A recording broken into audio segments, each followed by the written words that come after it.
સાબરકાંઠા જિલ્લાના તલોદ ગ્રાહક ભંડારમાં રાહત દરના ચોપડા વિતરણનો પ્રારંભ. સાબરકાંઠા જિલ્લાના તલોદ ખાતે આજની કારમી મોંઘવારીમાં શિક્ષણ મોંઘુદાર થયું છે.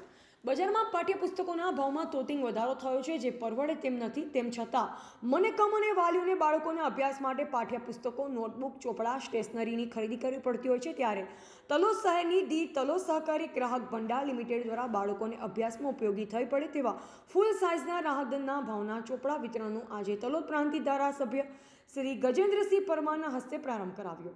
આ તબક્કે તલોદ નાગરિક બેંક ચેરમેન પ્રવીણ કાકા, સંઘના પૂર્વ ચેરમેન મહેશ પંડ્યા, સંઘના ચેરમેન રાકેશ પટેલ, બાલાજી ગ્રુપ મણિભાઈ પટેલ, ચાણક્ય સ્કૂલના trustee Haresh Chaudhary, Rakesh F Patel, doctor Jay Patel, સમર્પણ હોસ્પિટલ સંસ્થાના ચેરમેન પ્રવીણભાઈ રાવલ, માનદ મંત્રી Rutul Patel, board of director સહિત સ્થાનિકોએ હાજરી આપી.